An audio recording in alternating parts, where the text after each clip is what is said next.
Israel से shalom, मैं channel Naftali हूं, मध्य पूर्व से नवीनतम अपडेट के साथ।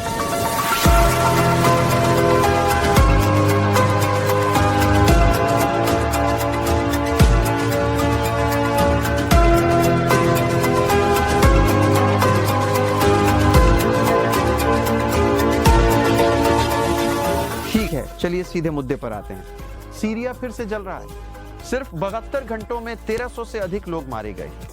तरतूस और लताकिया के तटीय क्षेत्र खून से सने हुए हैं। पूरे परिवारों को हत्या कर दी गई है और शवों का ढेर सड़कों पर पड़ा है। ईसाई डर के मारे छिप रहे हैं, यह नहीं जानते कि क्या वे रात को जीवित रहेंगे। इंतहाई एक मॉडल अलवाइट्स, असद के अपने लोग अब इतने निराश हैं कि वे इजराइल, जो उनका शत्रु है, से मदद मांग रहे हैं। आप ये सब नहीं बना सकते, लेकिन सबसे पहले मुझे आपको ये बताने दें कि क्या हो रहा है और ये अलवाइट्स कौन है। अलवाइट्स शिया इस्लाम का एक छोटा संप्रदाय है जो सीरिया की जनसंख्या का लगभग 10% बनाते हैं। दशकों से वे सीरिया में शासन कर रहे हैं, बशर अल असद और उनके पिता की बदौलत, जो भी अलवाइट्स थे। उन्होंने सेना, गुप्त पुलिस, सब कुछ नियंत्रित किया और हमेशा इजराइल के प्रति शत्रुतापूर्ण रहे हैं। क्यों? क्योंकि असद शासन को लोगों को एक दुश्मन के चारों ओर इकट्ठा करने की जरूरत थी। क्लासिक तानाशाही की रणनीति। उन्होंने हिजबुल्लाह का समर्थन किया, उन्होंने ईरान को अनुमति दी, उन्होंने मूल रूप से सीरिया को ईरान को बेच दिया, ईरान को अपने देश के माध्यम से हथियारों की शिपिंग करने की अनुमति दी, इजराइल के खिलाफ आतंकवाद को वित्त पोषित किया। लेकिन अब जब असद चले गए हैं, अलवाइट्स ने सीरिया पर अपनी लोहे की पकड़ खो दी है। और अचानक जो लोग एक समय सीरिया में इजराइल के लिए मौत के नारे लगाते थे, अब यहूदी राज्य से जीवन रक्षक सहायता की उम्मीद कर रहे हैं। उन्होंने अभी एक संदेश जारी किया है, ये सुनो, यह अद्भुत है। उन्होंने इजराइल के प्रधानमंत्री बेंजामिन नेतन्याहू और विदेश मंत्री के लिए एक संदेश जारी किया, जिसमें कहा गया, हमें क्रूर शासन से बचाओ, हम आपका स्वागत गीतों और फूलों के साथ करेंगे। कौन से गीत और कौन से फूल? सुनो, अगर तुम दशकों तक उन आतंकवादी समूहों का समर्थन करते हो जो इजराइल को नष्ट करना चाहते हैं, तो जब यह तुम्हारे खिलाफ हो जाए तो हैरान मत होना। लेकिन मुझे कहना होगा, आप जानते हैं, सांस्कृतिक समूहों को एक तरफ रखते हुए वहां जो हो रहा है उसे देखना दिल तोड़ने वाला है, क्योंकि वास्तव में केवल अलवाइट्स ही नहीं बल्कि और भी लोग पीड़ित हैं। सीरिया में ईसाइयों का भी कत्लेआम हो रहा है। युद्ध से पहले सीरिया की जनसंख्या का लगभग 10% ईसाई था। ग्रीक, अनऑर्थोडॉक्स, कैथोलिक, आर्मेनियाई, आप नाम लें, अब 2% से भी कम बचे हैं। और सुनो, इस वीडियो को फिल्माने से पहले मैंने उन ईसाइयों से बात की जो कहते हैं कि उनकी परिवार सीरिया में लगातार डर में जी रहे हैं, दरवाजे पर दस्तक की प्रतीक्षा कर रहे हैं, प्रार्थना कर रहे हैं कि यह न आए। यह सच में बुरा है। इस समय स्थिति यह है कि विश्वासियों को उनके विश्वास के लिए मारा जा रहा है और दुनिया की आंखें भी नहीं झपकती। वही लोग जो इजराइल को एक अपार्थाइड राज्य कहते हैं, उन्हें असल में पड़ोस में हो रहे धार्मिक सफाई की निंदा करने के लिए शब्द नहीं मिलते। अगर आप सीरिया में ईसाइयों के कत्लेआम पर चुप हैं, लेकिन इजराइल पर अपार्थाइड का शोर मचाते हैं, तो आप एक कार्यकर्ता नहीं हैं या आप एक कपटी हैं। बुराई सिर्फ इसलिए बुराई नहीं रुकती क्योंकि इसे उजागर करना असुविधाजनक है। 53 वर्षों के असद परिवार के शासन के बाद सीरिया के नए नेता अहमद अल जुलानी ने शांति और स्थिरता बनाए का वादा किया। इसके बजाय हमें नागरिक युद्ध शुरू होने के बाद से सबसे घातक हिंसा का एक प्रकोप मिला। 830 से अधिक नागरिक, ज्यादातर अलवाइट्स, उन घटनाओं में मारे गए हैं जिन्हें वर्षों में सबसे बड़े नरसंहार के रूप में जाना जा रहा है। बदला लेने के लिए हत्या, फायरिंग स्क्वाड और सड़कों पर फेंके गए शव। यहां से बात है, वो बात जिसे हम नहीं भूल सकते। अल जुलानी खाया तहरीर अल शाम HTS का नेतृत्व करते हैं, जो एक समूह है जिसकी जड़ें आंतरिक समूहों में हैं। यह तथ्य कि उन्होंने अभी अभी, आप जानते हैं, एक नया कोट, एक नई पेंट, एक नया नाम रखा है, लेकिन ये वही कट्टरपंथी विचारधारा के नीचे है और अब वे शो चला रहे हैं। तो मुझे माफ करें अगर मैं शांति और स्थिरता की बातों पर विश्वास नहीं करता। एक तानाशाह के सेठ को दूसरे से बदलना मुक्ति नहीं है, यह सिर्फ दमन का एक अलग स्वाद है। लेकिन यहां असद के साथ चीजें वास्तव में अजीब हो जाती हैं। बंदूक। अलवाइट्स नए इस्लामिक शासकों द्वारा समाप्त किए जाने से डरते हैं, क्योंकि असद खुद एक अलवाइट थे। तो वे क्या करते हैं? वे मदद के लिए इजराइल से संपर्क करते हैं। हां, वही इजराइल जिसे उन्होंने दशकों तक दुष्ट साबित करने में बिताया। रिपोर्ट्स में कहा गया है कि अलवाइट नेता गुप्त रूप से मानवतावादी सहायता और शायद कुछ सुरक्षा की मांग कर रहे हैं। हमने सार्वजनिक संदेश देखा, लेकिन यह अंतिम प्रमाण है कि सभी प्रचार के बावजूद इजराइल को, यहां तक कि इसके दुश्मनों द्वारा भी, क्षेत्र में एकमात्र स्थिर नैतिक शक्ति के रूप में देखा जाता है। जब मुश्किलें आती हैं तो वे मदद के लिए ईरान में अपने मुस्लिम भाइयों की ओर नहीं मुड़ते, वे यहूदी राज्य की ओर मुड़ते हैं। अजीब है ना? लेकिन जो और भी अजीब है वह यह है कि जब अरब दूसरे अरबों को मारते हैं तो दुनिया कितनी जल्दी अपनी आवाज खो देती है। क्या आपने इसके बारे में कभी सोचा है? बस इस महीने की शुरुआत में अल जुलानी, जो सीरिया का नया शासक है, संयुक्त राष्ट्र के प्रमुख के साथ हाथ मिला रहा था, जैसे कि वह एक असली राजनेता है। इस बीच उसके लड़ाके सीरिया के तटीय क्षेत्रों में अल्पसंख्यकों को मारने में व्यस्त थे, जिससे सड़कों पर शवों का ढेर लग गया। एक भी संयुक्त राष्ट्र प्रस्ताव नहीं, कोई आपातकालीन सत्र नहीं, कोई वैश्विक आक्रोश नहीं। ऐसा लगता है कि जब पीड़ित सुविधाजनक नहीं होते तो दुनिया का नैतिक कंपास बस एक कॉफी ब्रेक ले लेता है। लेकिन जैसे ही इजराइल अपनी रक्षा करता है, चाहे वह गाजा से रॉकेट रोकना हो या सीरिया या लेबनान में ईरानी प्रॉक्सी को लक्षित करना हो, अचानक पूरा विश्व हाइपर वेंटिलेट करने लगता है। युद्ध अपराधों या असमान बल के बारे में आप जानते हैं, वही पुरानी बातें। यह पाखंड न केवल चौंकाने वाला है बल्कि खतरनाक भी है।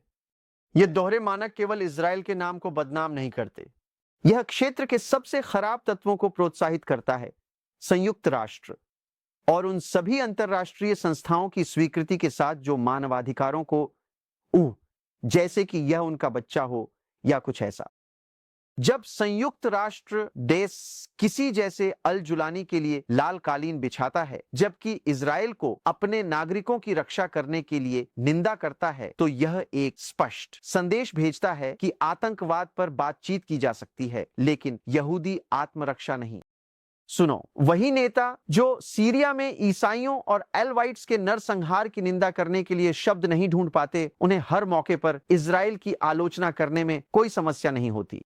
शायद उनके नजर में असली अपराध यह है कि इजराइल का अस्तित्व ही है, क्योंकि मेरा मतलब है, अगर आपको कभी यह साबित करने की जरूरत हो कि इजराइल के खिलाफ पूर्वाग्रह और यह एक विषैला चीज है, तो बस देखिए कि इन दिनों संयुक्त राष्ट्र में किसे हाथ मिलाने के लिए आमंत्रित किया जा रहा है।